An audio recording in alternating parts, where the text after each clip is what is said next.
ఈ మట్టి శరీరం చేయకముందే దేవుడు ఒక వాక్య శరీరాన్ని మన కొరకు చేశాడు. ఎక్కడ ఒకసారి చూద్దాం.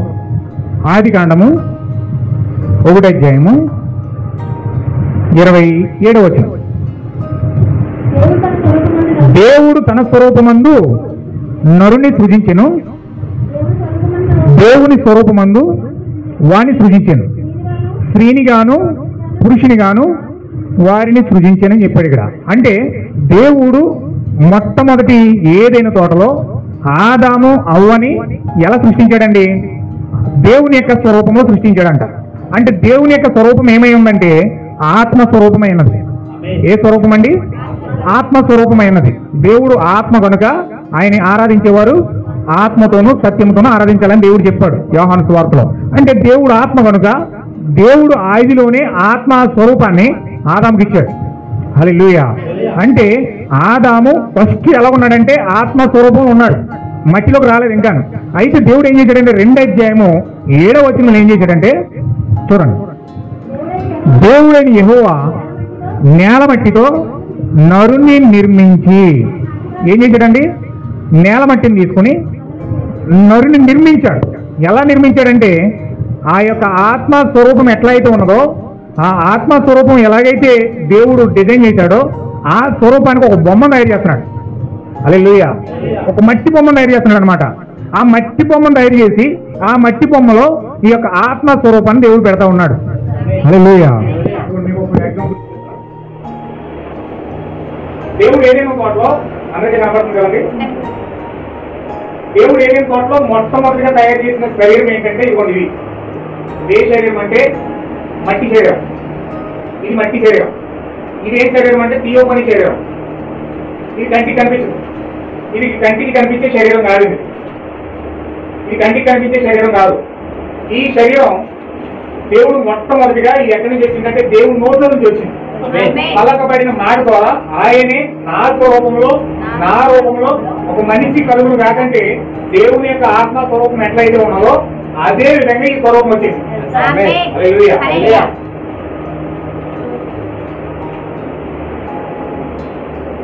ఈ స్వరూపము ఏదైనా తోటలో మొట్టమొదటి ఆత్మస్వరూపమే. ఈ ఆత్మస్వరూపం ఎట్లయితే ఉన్నదో దీనికి తగినట్టుగా 2వ అధ్యాయం 7వ వచనంలో ఏం చేశాడంటే మట్టిని తీసుకుని మట్టి స్వరూపం చేశాడు. మట్టిని చేశాడు. అంటే ఈ మట్టి శరీరాన్ని చేసి ఈ మట్టి శరీరాన్ని ఆత్మ శరీరాన్ని కలిపినప్పుడు ఇది మహిమ శరీరంగా మారిపోయింది. అంటే లోపల ఆత్మ శరీరం ఉంది, బయట మట్టి శరీరం ఉంది. మట్టి శరీరమేమో బయట ఉంది, ఆత్మ శరీరమేమో లోపల ఉంది. ఇప్పుడు ఆత్మ శరీరాన్ని మట్టి శరీరాన్ని కలిపినప్పుడు అది మహిమ శరీరంగా మారుతుంది. ఇప్పుడు దేవుడు అలా చేశాడు మనిషిని. మట్టి శరీరం ఒకటి, ఆత్మ శరీరం ఒకటి, 2 శరీరాలు తయారు చేసి 2 శరీరాలు కలిపాడు. హల్లెలూయా. అందుకే మనం చనిపోయినప్పుడు బాడీ ఇక్కడ ఉంటుంది. మనం చనిపోయినప్పుడు ఏడుస్తాం, వెళ్ళిపోయే బాబాని ఏడుస్తాం. ఎవరు వెళ్ళిపోయారు? బాడీ ఇక్కడ ఉంటుంది. అది కడవలు మెదలు వాడికి బిర్యానీ పట్టుకొచ్చి తినరా అంటే తినలేడు, ఏం చేయలేడు. చచ్చిపోయిన తర్వాత కదలలేడు, ఇంకా జీవం లేదు అందులో. అది బాడీ ఎలా పడి ఉంటుంది. అది కలిపినా ఏం చేసినా ఏం మాట్లాడు. అదే జీవం ఉన్నదనుకోండి ఆటోమేటిక్ గా కొంచెం నీళ్ళేటప్పటికి కింద పడే వాళ్ళు ఇస్తాడు ఆటోమేటిక్ గా. హల్లెలూయా. ఏమైనా అడుగుతాడు, కలిపి కొంచెం అన్నం పడిపోతాడు చూడండి. వాళ్ళకి నీళ్ళే చేస్తే ఏమైందంటారు. ఎందుకంటే వాళ్ళకి జీవం ఉంది, ఇంకా వాళ్ళ జీవితం వాళ్ళ ప్రాణం ఉంది ఇంకా లోపల. అయితే ప్రాణం కాస్త బయటకు వెళ్ళిపోయింది అనుకోండి, వాడు కలిపినా మెదలేడు, ఏం చేసినా కలిపినా ఏం చేయలేడు. హల్లెలూయా. అంటే లోపల ఆత్మ స్వరూపం ఉంటది, బయట మట్టి శరీరం ఉంటది. ఈ మట్టి శరీరం ఎప్పుడైతే ఆత్మ శరీరంలో కలుగుతుందో అది మహిమదేహంగా మారుస్తామే. హల్లెలూయా. దేవుడు ఆ విధంగా మనిషిని చేశాడు, ఆ విధంగా మనిషి తయారు చేయబడ్డాడు. అయితే ఇక్కడ ఏం జరిగిందంటే దేవుడు మట్టి శరీరాన్ని ఆత్మ శరీరాన్ని కలిపినప్పుడు ఇక్కడ ఏం జరిగిందంటే అది విమోచన కార్యంగా మారింది. హల్లెలూయా. అంటే విమోచన అర్థం ఏంటంటే, విమోచన ఏంటండి? అసలు మనం విమోచన పొందుకోవాల్సిన అవసరం ఏముంది? దేనికి విమోచన పొందుకోవాలి అని మనం ఆలోచిస్తే, మనము ఎప్పుడైతే దేవుడి మట్టి శరీరాన్ని ఆత్మ శరీరాన్ని ఒక పకడ్బందీగా తయారు చేసి సృష్టించి ఆత్మ శరీరాన్ని సృష్టించాడు, మట్టి శరీరాన్ని చేతులతో చేశాడు. చేతులతో చేయబడిందేమో మట్టి శరీరం, నోటును సృష్టించిందేమో ఆత్మ శరీరం. ఈ రెండింటిని కలిపి మహిమాదేహంగా మహిమా శరీరంలో ఏదైనా గొడవలు సంచారం చేస్తా ఉన్నారు.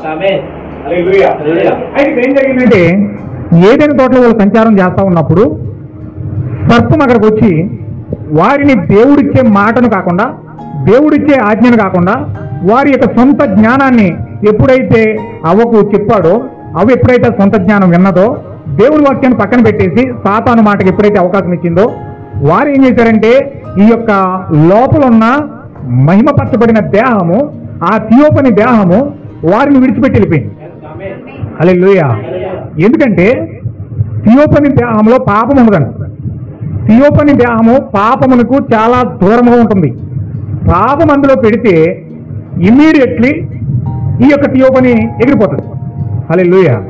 లాస్ట్ వీక్ మీకు చెప్పాను, థియోపని అంటే అర్థం ఏంటంటే ఒక శరీరం అన్నాను.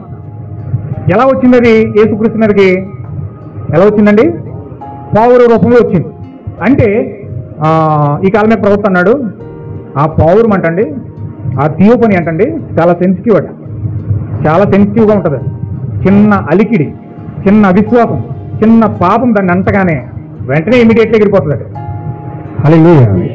అయితే ఇక్కడ ఏం జరిగిందంటే ఎప్పుడైతే అవ్వ సాతాను మాటకి చెవిచ్చిందో, ఆ ఆలోచన ఎప్పుడైతే లోపలికి ఎంటర్ అయిందో, ఆ ఎంటర్ అయిన మరుక్షణమే వాళ్ళలో ఉన్న పరిశుద్ధాత్మ వాళ్ళలో ఉన్న థియోపని ఎగిరిపోయింది. అంటే వాళ్ళని థియోపని విడిచిపెట్టేసింది. దేవుడు ఎక్కడి నుంచి అయితే ఆ థియోపని ఇచ్చాడో, ఆ వాక్య శరీరం ఇచ్చాడో, మరలా తిరిగి తన యజమాని ఎత్తుకు వెళ్ళిపోయిందంట. హల్లెలూయా. దేవుడు థియోపని ఇచ్చాడు, వాక్య శరీరం ఇచ్చాడు, నోటితో సృజించి ఆ సృజించబడిన వాక్య శరీరాన్ని ఆదాంలో పెట్టాడు. కానీ ఎప్పుడైతే వీరు అవ్వ ఆదాము సాతాను మాటకి ఎప్పుడైతే అవకాశం ఇచ్చారో, మరలా తిరిగి ఆ థియోపని బయటకు వచ్చేసి దేవుని దగ్గరికి వెళ్ళిపోయింది. హల్లెలూయా. అంటే వాళ్ళు ఆ థియోపని కోల్పోయారు, వాళ్ళు ఆ శరీరాన్ని కోల్పోయారు. విమోచన అంటే అర్థం ఏంటంటే ఆ కోల్పోయిన, విడిచిపెట్టబడిన ఏదైనా తోటలో అవిశ్వాసం ద్వారా సాతాను మాటకి చెవిచ్చి ఏ థియోపని అయితే కోల్పోయారో తిరిగి మరలా ఆ థియోపనిని పొందుకోవడమే విమోచన అయి ఉన్నది. హల్లెలూయా. విమోచన అంటే ఏంటండి? మనం కోల్పోయిన థియోపని శరీరాన్ని ఏదైనా తోటలో తిరిగి పొందుకోవడమే విమోచన. హల్లెలూయా. అయితే దేవుడు ఏం చేశాడంటే ఈ విమోచన పొందుకోవడానికి దేవుడు ఈ యొక్క 7 పండుగలు మనకు పెడతా ఉన్నాడు. ఈ యొక్క 7 పండుగలు ఎందుకు పెడతా ఉన్నాడంటే విమోచన పొందుకోవడానికి. అంటే విమోచన మనం పొందుకోవాలంటే 7 పండుగలు ద్వారా మనము విమోచనలోకి అడుగు పెడతా ఉన్నాం. హల్లెలూయా. దేవుడు 7 పండుగలు ఎందుకు ఇచ్చాడంటే ఇది వధువు యొక్క విమోచన కొరకు, నీ యొక్క విమోచన కొరకు, నా యొక్క విమోచన కొరకు దేవుడు 7 పండుగలు ఏర్పాటు చేశాడు. హల్లెలూయా. ఇది ఇజ్రాయేలుకు నమూనాగా ఇచ్చాడు. ఇజ్రాయేల్కి నమూనాగా ఇచ్చి ఆ 7 పండుగలు వాళ్ళు ఎందుకు చేస్తున్నారంటే 7 పండుగల ద్వారా వారు గుడారంలో అడుగు పెడతారు. హల్లెలూయా. అంటే గుడారం ఏంటండి? గుడారం అంటే ఏంటి? థియోపని బాడీ అయి ఉన్నది. చేతులు చేత కట్టబడినది కాక ఏమంటున్నారు అక్కడ పౌలు గారు? దేవుని చేత కట్టబడిన శరీరం. అంటే చేతులతో కట్టబడింది ఏ శరీరం అంటే మట్టి శరీరం. మట్టిని తీసుకున్నాడు, చేతులతో దాన్ని ఏం చేశాడు? నిర్మించాడు. ఈ చేతుల చేత కట్టబడినది కాకుండా దేవుని మాట ద్వారా సృష్టించబడిన శరీరం ఏదంటే, గుడారం ఏదంటే థియోపని బాడీ అన్నది. హల్లెలూయా. మీకు ఒక విషయం చూపిస్తాను చూడండి. హెబ్రీ పత్రిక, కొంచెం జాగ్రత్తగా మీరు నన్ను ఫాలో అవ్వండి. కొన్ని విషయాలు నేను స్లోగా మీకు కొంచెం డీప్గా చెప్పాలని ఆశపడుతున్నాను. కొంచెం నేను లోతుగానే వెళ్తాను ఈరోజు వాక్యం. దేవుడు నాకు ఎంతవరకు నాకు ఓపిక ఇచ్చి నడిపిస్తాడో అంతవరకు మీకు వాక్యం పంచుకుంటాను. కొంచెం జాగ్రత్తగా మీరు పట్టుకోండి. హెబ్రీ పత్రిక 10 అధ్యాయం మొదటి నుంచి చదవండి. ధర్మశాస్త్రము రాబోచున్న మేలులో ఛాయగలిగే గాని ఆ వస్తువుల నిజ స్వరూపము కలది కాదు.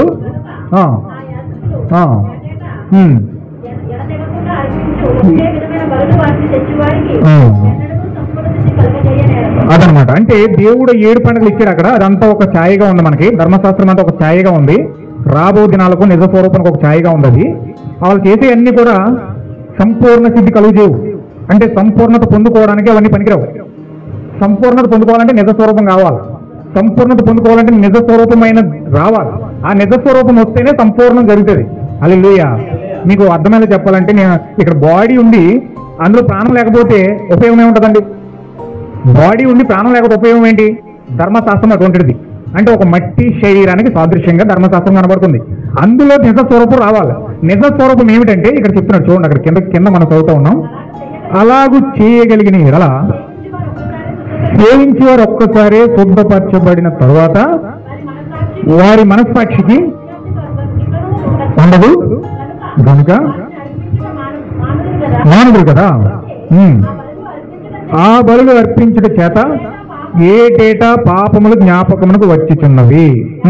ఎలయనగా ఎడ్ల యొక్కయు మేకల యొక్కయు రక్తము పాపమును తీసివేయట అసాధ్యం. కాబట్టి అక్కడ ఇజ్రాయేల్ ఏం చేస్తున్నారు? ఇప్పటికేనండి ఎడ్లు కోస్తున్నారు, మేకలు కోస్తున్నారు, గొర్రెలు కోస్తున్నారు, గోళ్ళు కోస్తున్నారు, ఏమండి పొట్టేలు కోస్తున్నారు, గువ్వలు కోస్తా ఉన్నారు. వాటన్నిటిని కోసి రక్తాన్ని కరుణాపీఠం తోచేస్తూనే ఉన్నారు. ఇప్పటికీ బలులు అర్పిస్తూనే ఉన్నారని వాళ్ళకి తెలియదండి. అక్కడ ఎప్పుడైతే యేసుక్రీస్తు సిలువబడిన తర్వాత ఆ దేవాలయపు తెర చినిగిపోయిందో, ఆ దేవాలయంలో కరుణాపీఠం మీద ఉన్న దేవుడు బయటకు వచ్చేసాడు, అన్య జనుల దగ్గరికి వచ్చేసాడన్న సంగతి వారికి ఇంకానూ బయలుపరచబడలేదు. వాళ్ళు ఏం చేస్తున్నారు? ఇంకా దేవుడు కరుణాపీఠం దగ్గర ఉన్నాడు, ఇంకా దేవుడు మోషే ద్వారా 3 భాగాలు ఇచ్చాడు వాళ్ళకి. ఆవరణము, పరిశుద్ధ స్థలము, అతి పరిశుద్ధ స్థలం 3 భాగాలు ఇచ్చాడు. ఆవరణంలో ప్రజలు ఉంటారు, అతి పరిశుద్ధ స్థలంలో యాజకులు ఉంటారు, ఆ అతి పరిశుద్ధ స్థలంలో కరుణాపీఠం ఉంటుంది, షెకేనా మహిమ ద్వారం మధ్యలో. వాళ్ళు ఏమనుకున్నారంటే అక్కడ షెకేనా గ్లోరీ ఉన్నట్ట ఆ యొక్క స్థానంలో, ఆ కరుణాపీఠం ఉన్న స్థానంలో, ఆ మందసం ఉన్న స్థానంలో ఇంకా దేవుడు ఉన్నాడనే ఒక భ్రమలో వారు ఏం చేస్తున్నారంటే గొర్రెలు కోస్తున్నారు, అక్కడ రక్తాన్ని పోషిస్తున్నారు, మేకలు కోస్తున్నారు, పొట్టేలు కోస్తున్నారు, దోళ్ళు కోస్తున్నారు, ఎడ్లు కోస్తున్నారు. అనేక రకాలుగా దేవుడు ధర్మశాస్త్రంలో ఇచ్చిన రూల్స్ అన్ని వాళ్ళు పాటిస్తూ, ఏ పాపానికి ఏ జంతువుని అర్పించాలో ఆ జంతువుని అర్పిస్తూ, రక్తాన్ని ప్రోక్షిస్తూ వాళ్ళు బలులు అర్పిస్తున్నారు. హల్లెలూయా. కానీ అవన్నీ కూడా ఏమంటున్నాడు ఇక్కడ? పాపమును తీసివేయట అసాధ్యం.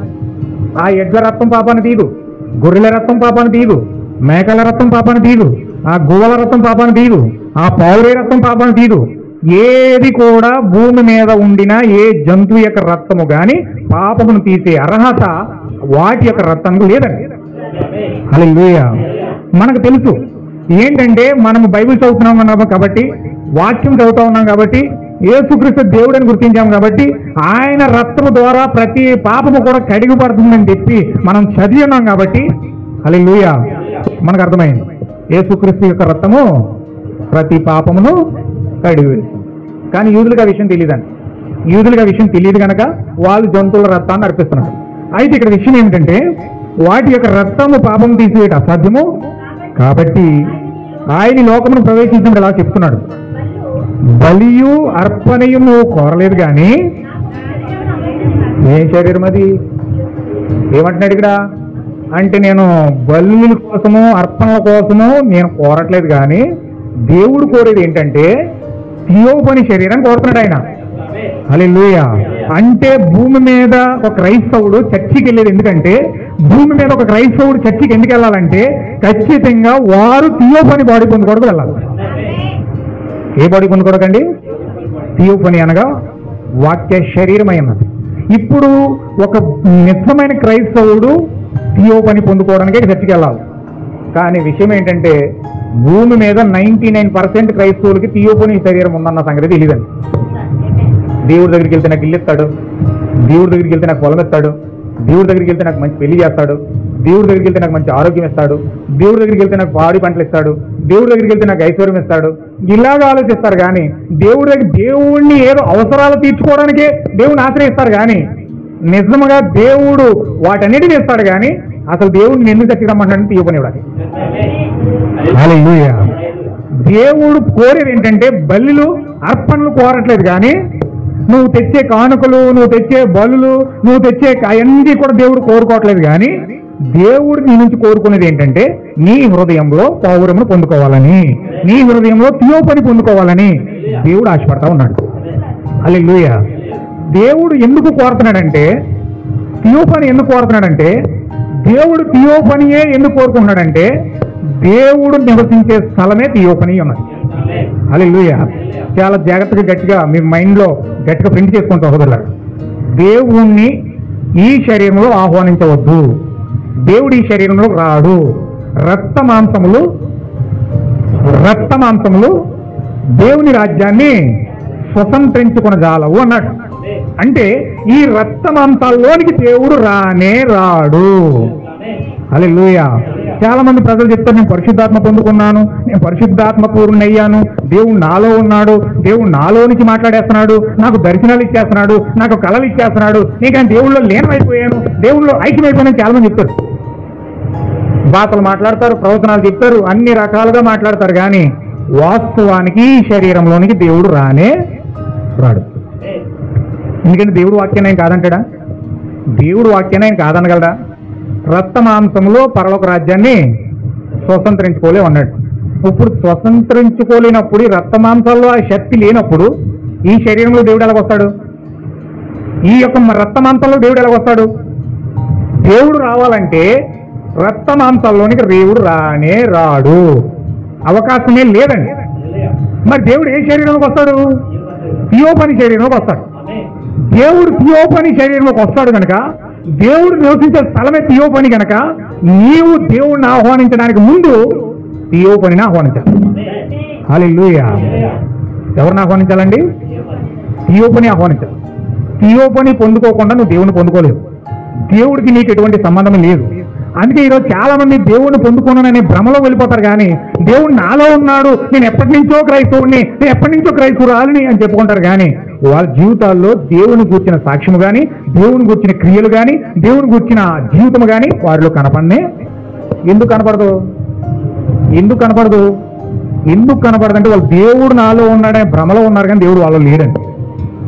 దేవుడు ఉంటే ఖచ్చితంగా దేవుడు చేయవలసిన క్రియలు చేస్తాడండి. హల్లెలూయా. ఏమని చెప్పాడు దేవుడు?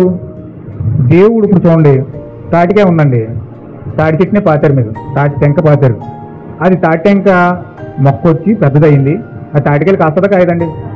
ఖచ్చితంగా కాస్తుంది. మామిడి టెంక పాతారండి, ఆ మామిడి టెంక భూమిలోకి వెళ్ళింది, మొక్క వచ్చింది, ఎదిగింది, మామిడికాయలు కాస్తుందా కాయదా? ఖచ్చితంగా కాస్తుంది. మామిడి చెట్టు కనుక ఆ మామిడి యొక్క స్వభావం టెంకలో ఉంది కనుక నువ్వు పాతావు కనుక అది ఖచ్చితంగా చెట్టు అవుతుంది, కాయలు కాస్తుంది. హల్లెలూయా. ప్రతి జంతువు దాని విత్తనాలు ఫలిస్తారు, ప్రతి చెట్టు దాని విత్తనాలు ఫలిస్తారు, ప్రతి జీవి దాని విత్తనాలు ప్రత్యుత్పత్తి చేస్తారు.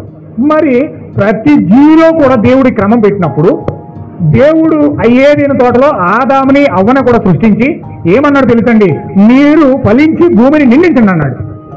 హల్లెలూయా. అంటే వీళ్ళు ఫలించి భూమిని నిండించాలి, పిల్లలతో వాళ్ళు కలకలాడాలి. అంటే వారిలో ఏ విత్తనమైతే దేవుడు పెట్టాడో, ఏ జీవమైతే వారిలో ఉన్నదో ఆ విత్తనాన్ని తిరిగి ప్రత్యుత్పత్తి చేసే క్రమాన్ని దేవుడు మనిషిలో పెట్టాడు. హల్లెలూయా.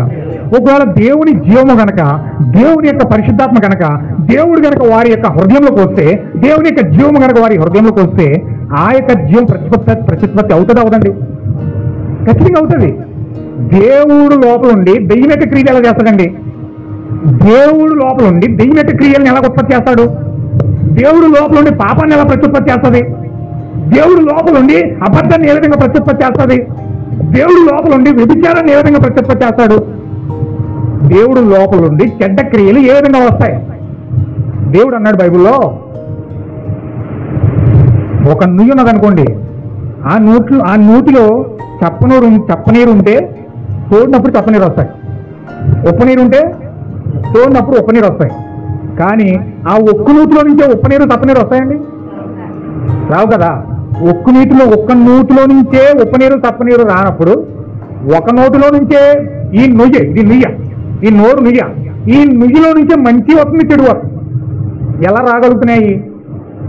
నూతిలోనే సాధ్యం కానప్పుడు, నూతిలోనే ఉప్పు నీరు తప్పనీరు వచ్చే అవకాశం లేనప్పుడు ఒక నోటిలో నుంచే మంచి చెడు ఏ విధంగా వస్తున్నాయి?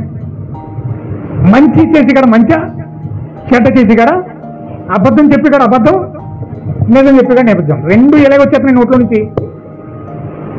భౌతికంగా ఉన్న నూతికే సాధ్యం కావట్లేదు, కానీ ఈ నూతికి సాధ్యమవుతుంది, ఈ నీటికి సాధ్యమవుతుంది. అంటే ఉంటే ఉప్పు నీరైనా ఉండాలి, లేకపోతే చప్పనీరైనా ఉండాలి. రెండు ఎలా వస్తున్నాయి అంటే, శరీరంలోనేమో దేవుడి చేత అభిషేకించబడుతున్నాం, ఆత్మలోనేమో దెయ్యం చేత అభిషేకించబడి శరీర క్రియలు శరీరంలో వచ్చేస్తున్నాయి, ఆత్మ క్రియలు ఆత్మలో వచ్చేస్తాయి. హల్లెలూయా. అంటే వీరు పరిపూర్ణంగా దేవుని చేత అభిషేకించబడిన వ్యక్తులు కాదు అని ఇక్కడ స్పష్టమవుతుంది. చూడండి ఒకసారి మనం చదువుదాం. మత్తయి సువార్త 7వ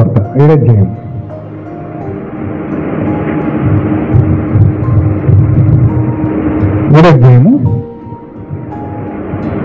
16-15 వచ్చిన చదవండి.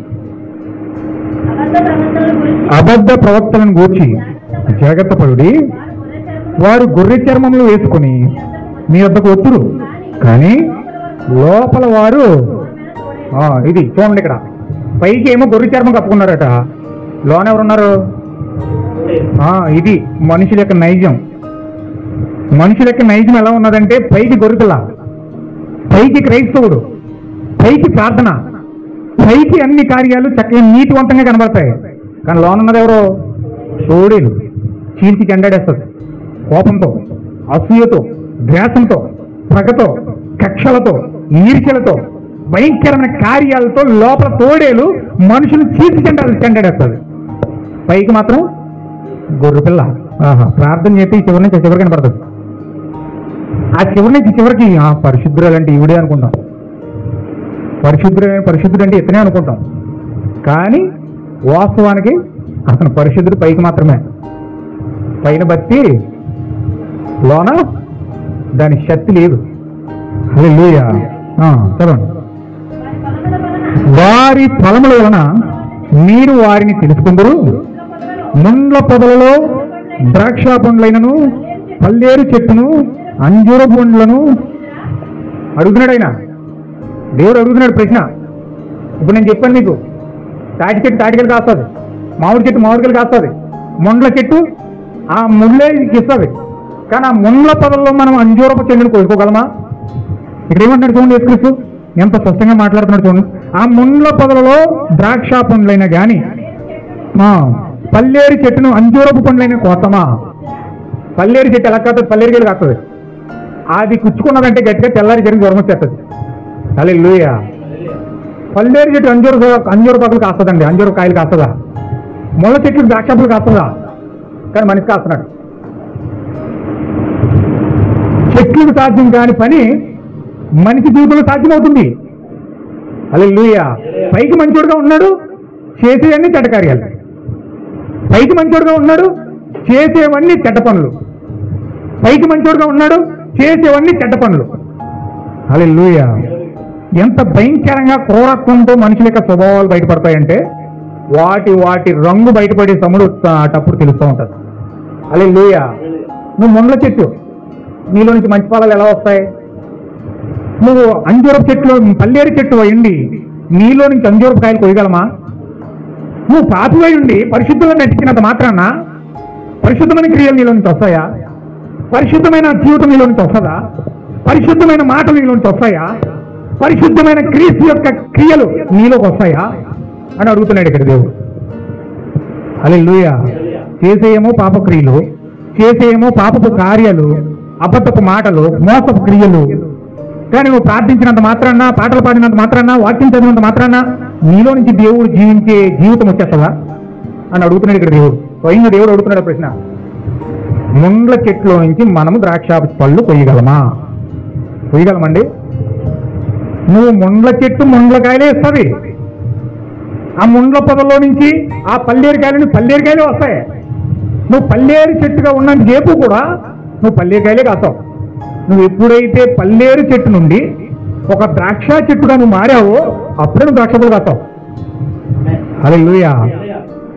ఒక చెడ్డోడయ్యుండి వాడికి ఎన్ని మంచి బుద్ధులు నేర్పిస్తే నేర్చుకుంటాడండి? వాడి స్వభావం కరెక్ట్ కాదు, వాడి స్వభావం పంది స్వభావం. మీరు చూడండి, పందిని పట్టుకెళ్ళి శుభ్రంగా కడిగేసి దానికి ముక్కు మీద బంగారు ఉంగరం పెట్టి శుభ్రంగా సన్నపు నార వస్త్రాలు వేసి సింహాసనంలో కూర్చొని పెట్టారనుకోండి, పందిని కూర్చుంటుంది. అది అలా వదిలి మరుక్షణం బుర్రలో కనపడుతుంది. వదిలిన మరుక్షణం బుర్రలో కనపడుతుంది. ఎందుకు? దాని స్వభావమే పంది స్వభావం. దాని పందానికి స్వభావం బుర్ర అంటే ఇస్తుంది దానికి. నువ్వు బిర్యానీ ఎట్టుకెళ్ళి తిన్నది. నువ్వు బిర్యానీ పట్టుకెళ్ళి దగ్గర పెట్టి, అమ్మ ఇందులో నేను అన్ని సరుకులు వేసాను, ఇందులో జీడిపప్పు వేసాను, ఇందులో బఠానీ వేసాను, ఇందులో చికెన్ వేసాను, మటన్ వేసాను, మిక్స్డ్ బిర్యానీ వేసాను, నీకోసం నేను మంచిగా తయారు చేసి అన్ని టేస్ట్లు కలగలిపి పెట్టి ఇందులో పెట్టినమ్మ తినమ్మన్నాం అనుకో, మూతో ఇలా గంట పాడేసి ఎల్లు బుర్రలోకి వెళ్తుంది అది. ఎందుకని దానికి బిర్యానీ టేస్ట్ తెలీదు, దానికి బురదంటే ఇష్టం కాబట్టి ఆ బురదలోనే దొరుకుతుంది.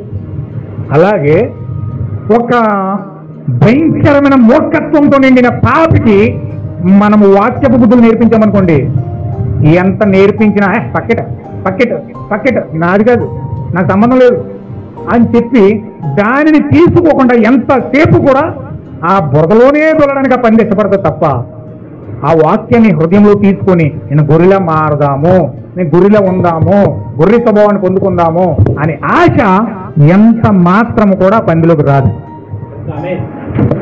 హల్లెలూయా. ఈరోజు అనేక మంది వాక్యానికి చెవి ఇవ్వలేకపోవడం కారణం ఎందుకు అంటే వారిలో ఉన్న స్వభావం అది. అనేక మంది ఈరోజు వాక్యానికి చెవి ఇవ్వకపోవడం కారణం ఏమిటంటే వారిలో ఉన్న పంది స్వభావం. ఆ స్వభావాన్ని బట్టి ఎంత వాక్యం చెప్పినా వారు అలా తుడిచిపెట్టేస్తారు తప్ప హృదయంలోనికి మాత్రం వాక్యాన్ని తీసుకోలేరు. హల్లెలూయా. చదవనమ్మా. అలాగనే మంచి చెట్టు మంచి ఫలాలు ఫలించును, పనికి మాలిన చెట్ల కోసం మాట్లాడతలేండి. ఇక్కడ ఎవరి కోసం మాట్లాడుతున్నాడు? యోహాన్ అన్నాడు, మారు మనసు పొందకపోతే చెట్ల వేరన గొడ్డలి నాటి వేయబడి ఉందన్నాడు. అంటే చెట్లు వేరన గొడ్డలు పెట్టేశాడట. అంటే యోహాన్ డైరెక్ట్గా కట్టట్టుకొచ్చి ఎక్కడెట్టి మారు మనసు పొందకుండా నరికేస్తాను అన్నాడు. హల్లెలూయా. ఆయన సువార్త అంత భయంకరంగా ఉంది. అందుకే చాలా మంది బిందెలు ఎత్తుకుని భయపడిపోరు. యోహాన్ అంటే భయపడిపోరు. గొడ్లెట్టుకుని వస్తుంటే మొత్తం పారిపోయేవారు అనమాట. ఆయన గొడ్లే, ఆ కత్తి మాత్రం కట్టమే తెలుసు, అదే నేర్చుకున్నాడు అడవులోని. ఆ అడవులో అదే నేర్చుకున్నాడు. ఆ గొడ్లే, ఆ చెట్లు అయ్యే చూశాడు. ఆయనకి ఆకలి ఎత్తే మిడతలు తినడం, ఆకలి ఎత్తే తేనె తినడం, గొడ్లెట్టిన చెట్లు నరుకోవడం అయ్యే తెలుసు యోహానికి. అదే ట్రైనింగ్ అయ్యాడు. పరిశుద్ధాత్మ అయ్యే ట్రైనింగ్ ఇచ్చింది. హల్లెలూయా. సినిమా హాల్లోకి వెళ్ళి సినిమా చూడనైనా అప్పుడు నేర్చుకుని వచ్చి నా పిల్లలకు చెప్పు అని అప్పుడు దేవుడు టీవీల ముందుకు వచ్చి అన్ని చూసి నేర్చుకుని వెళ్ళి నా పిల్లలకు చెప్పు అని టీవీలు నేర్పించలేదు, లేకపోతే బైబిల్ ట్రైనింగ్లు నేర్పించలేదు, థియాలజీలు నేర్పించలేదు, బైబిల్ కాలేజీలో తీసుకెళ్లి స్పెషల్ పాఠాలు నేర్పించలేదు. దేవుడు ఏం నేర్పించాడంటే ప్రత్యేకంగా చక్కగా ఆయన ఆ చెట్లు దగ్గర చెట్లను ఎలా పోషించాలో, ఏ విధంగా దాన్ని పరిపక్వం చేయాలో, ఏ విధంగా చెట్లు పరిపక్వం అవుతాయో, ఏ విధంగా నీరు పెట్టాలో, ఏ విధంగా అవి ఎదుగుతాయో, ఆ చక్కగా చెట్లు పోషించే విధానం అంతయు కూడా చక్కగా దేవుడు ట్రైనింగ్ ఇచ్చాడు. హల్లెలూయా. ఏ చెట్లయ్యి? ఆత్మ సంబంధమైన చెట్లయ్యి. అవి ఏ వాక్యం చెప్తే బలపడతాయో, అవి ఏ వాక్యం చెప్తే చక్కగా ఎదుగుతాయో, అవి రోగం వస్తే ఏ విధంగా వాటికి ముందు వేయాలో, ఆ చెట్లను ఎలా బలపరచాలో, ఏ విధంగా అవి ఏ కాలంలో వాటర్ ఇస్తే చక్కగా ఫలిస్తాయో, చాలా పుష్పిస్తాయో, ఆ శీతాకాలం వచ్చినప్పుడు చచ్చిపోయినప్పుడు అవి ఏ విధంగా ఆ యొక్క మనసును అంతా ఉపయోగించుకుని, జ్ఞానంతా ఉపయోగించుకుని ఆ ఏరులోకి వెళ్ళాలో, ఆ ఆకులన్నీ లోపలికి లాక్కోవాలో, ఆ జీవం అంతా ఎలా పొందుకోవాలో, ఆ మట్టిలో ఉన్న జీవము, ఆకుల్లో ఉన్న జీవము ఆ చచ్చిపోయిన స్థితిలో ఉన్నప్పుడు ఏ విధంగా లాక్కోవాలో చక్కగా ఆ చెట్లన్నిటికీ నేర్పిస్తున్నాడు. హల్లెలూయా. దేవుని నాకు మహిమ కలుగును గాక. నిజమైన దేవుని కుమారుడు అలాగే దేవుని కుమార్తెలకు అలాగే నేర్పిస్తాడు. హల్లెలూయా. ఆ స్థితిగతులు బాగోలేనప్పుడు, వాళ్ళ పరిస్థితులు బాగోలేనప్పుడు, వాళ్ళ ఆరోగ్యంగా అనారోగ్యంగా పడిపోయినప్పుడు, కుటుంబ దాంపత్య జీవితాల్లో పతనం చేసుకున్నప్పుడు, వారి జీవితాలు నాశనం అయిపోయినప్పుడు వాళ్ళు ఏ విధంగా బాగు చేసుకోవాలో, ఏ విధంగా వాక్యం దగ్గరికి వెళ్ళాలో, ఏ విధంగా పాపాలు ఒప్పుకోవాలో, ఏ విధంగా కుటుంబాలు కట్టుకోవాలో, ఏ విధంగా జీవితాలు కట్టుకోవాలో చక్కగా అవన్నీ కూడా నిజమైన దేవుని కుమారుడు దేవుని పిల్లలు అలా నడిపిస్తాడు. హల్లెలూయా. చూడండి దేవుని బిడ్డలారా, ఇక్కడ మనం గమనిస్తే మంచి చెట్టు మంచి ఫలాలు ఇస్తుందంట, చెడ్డ చెట్టు చెడ్డ ఫలాలు ఇస్తుందంట. అందుకే ఖచ్చితంగా దేవుడు ఏమంటున్నాడు అక్కడ చూడండి, మంచి చెట్టు కాని ఫలములు ఫలింపనేరదు, పనికి మాలిన చెట్టు మంచి ఫలములు ఫలింపనేరదు. మంచి ఫలములు ఫలించని ప్రతి చెట్టు నరకబడి అగ్నిలో వేయబడిను.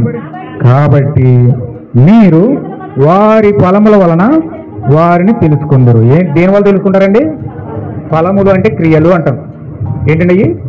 క్రియలు అంటే వారు చేసే క్రియలు బట్టి, వారు చేసే పనులు బట్టి వారు మాట్లాడే మాటను బట్టి, వారి జీవన విధానాన్ని బట్టి వారు ఏమై ఉన్నారో చెప్తామన్నమాట.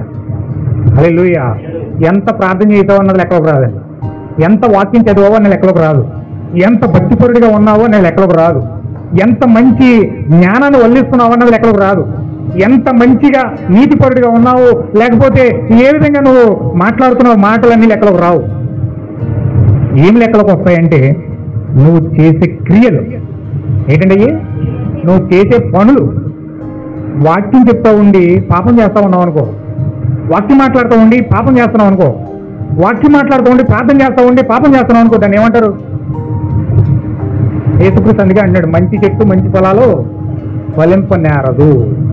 అంటే పరిశుద్ధాత్మ నీలో ఉంటే ఖచ్చితంగా పరిశుద్ధాత్మ క్రియలు నీలో నుంచి బయటికి ఖచ్చితంగా వస్తాయి.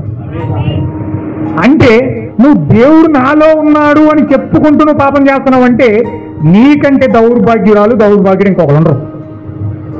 నువ్వు దేవుడు నాలో ఉన్నాడు అని చెప్పుకుంటూ దేవుని క్రియలు నీ జీవితంలోకి రాకుండా నువ్వు మాట్లాడుతున్నావు అంటే నీవు దేవుణ్ణే దూషిస్తున్నావు అన్నాడు దేవుడు. హల్లెలూయా. దానినే దేవదూషణ అన్నాడు. ఏంటండి అది? దేవదూషణ చేయడం అంటే ఏంటి అర్థం అంటే మన జీవితంలో క్రీస్తును పొందుకోకుండా పరిశుద్ధాత్మ నాలో ఉంది నేను క్రైస్తవుని చెప్పుకుంటూ మనం తిరగడమే దేవదూషణ. ఖచ్చితంగా పరిశుద్ధాత్మ లేకుండా పరిశుద్ధుల్లా జీవించడం అసంభవం. రక్త మాంసములు దేవుని రాజ్యాన్ని స్వతంత్రించుకుని చాలవు. అయితే దేవుని రాజ్యం ఏంటి? మరి దేవుని రాజ్యం ఏంటది? దేవుని రాజ్యం ఏమిటంటే పరిశుద్ధాత్మయే దేవుని రాజ్యం అన్నది. లోకసువార్తలో దేవుడు చెప్తున్నాడు దేవుని రాజ్యం ఏమిటంటే పరిశుద్ధాత్మ అన్నది. ఇప్పుడు దేవుని రాజ్యాన్ని నువ్వు స్వతంత్రించుకోవాలంటే, పరిశుద్ధాత్మను పొందుకోవాలంటే పరిశుద్ధాత్మ నీలోకి వచ్చి ముందుగా నీవేం చేయాలండి? ఏం చేయాలి? క్రియో పని పొందుకోవాలి, వాక్య శరీరం పొందుకోవాలి. వాక్య శరీరము పొందుకుంటేనే పరిశుద్ధాత్మ, పరిపూర్ణమైన పరిశుద్ధాత్మ నీలోకి వస్తారు. హల్లెలూయా. యోహాను సువార్త 14వ అధ్యాయము 23వ వచనం. మత్తయి సువార్త 14వ అధ్యాయం 23వ వచనం. యేసు అంటున్నాడు, ఇక్కడ మాట్లాడుతున్నాడు. ఆయన ఏమంటున్నాడంటే ఒకడు నన్ను ప్రేమించిన ఎడల ఏం చేస్తాడండి? దేవుడు ప్రేమించడం అంటే అర్థం ఏంటి? చాలా మంది అనుకుంటారు ప్రేమ అంటే ఏమిటంటే కూరట్టుకెళ్ళి ఇవ్వడం, ప్రేమ అంటే మంచి బట్టలు కొనడం, లేకపోతే మంచి చీర కొనడం, ప్రేమ అంటే వాళ్ళకి ఇష్టమైంది ఏదో ఇవ్వడం. ఆ ఇవ్వడం ద్వారా ఏం చేస్తారంటే ప్రేమను తెలియజేస్తారు. అది ఒక భాగం. ప్రేమను తెలియజేయడం అంటే ఒక భాగం ఏంటంటే వాళ్ళకి ఇష్టమైన ఏదైతే ఇష్టమని కోరుకుంటున్నారో వాళ్ళకి అది ఇస్తారు. చాలా మంది వాళ్ళ ప్రేమని కొద్దిపాటి ప్రేమని వాళ్ళ పంచుకుంటారు. కానీ ప్రేమ అంటే అది కాదండి. వాస్తవంగా ప్రేమ అంటే అది కాదు. ప్రేమ అంటే మాటను వినడం. ఏంటంటే అది దేవుణ్ణి ప్రేమించడం అంటే అర్థం ఏంటంటే దేవుడు చెప్తున్న మాట గైకొండం, వినడం. భార్య భర్తను ప్రేమిస్తున్నది అర్థం ఏంటి? నేను భర్తని పరిపూర్ణంగా ప్రేమిస్తున్నానని చెప్పడానికి అర్థం ఏంటంటే భర్త చెప్పిన మాటను జపదాటకుండా భార్య వింటది. హల్లెలూయా. భర్త ఒకటి చెప్తే భార్య ఇంకోటి చెప్తుంది అనుకోండి, దాని ప్రేమ అంటారా? దాని ప్రేమ అనరు. భర్త ఇంకోటి మాట్లాడుతుంటే ఈవిడ ఇంకొకటి చెప్తుంది అనుకోండి, ఆమె స్వరము అతడి స్వరం ఒకటిగా లేదనుకోండి, అక్కడ ప్రేమ లేదు. అంటే అతని ఆలోచన వేరేగా ఉంటుంది, ఆవిడ ఆలోచన వేరేగా ఉంటుంది, ఆవిడ సంకల్పం వేరేగా ఉంటుంది, అతడి సంకల్పం వేరేగా ఉంటుంది. అంటే రెండు తలంపుల మధ్యలో కుటుంబం కొట్టుమిట్లాడిపోతూ ఉంటుంది. భర్త మాట భార్య కలవదు, భార్య మాట భర్త కలవదు. హల్లెలూయా.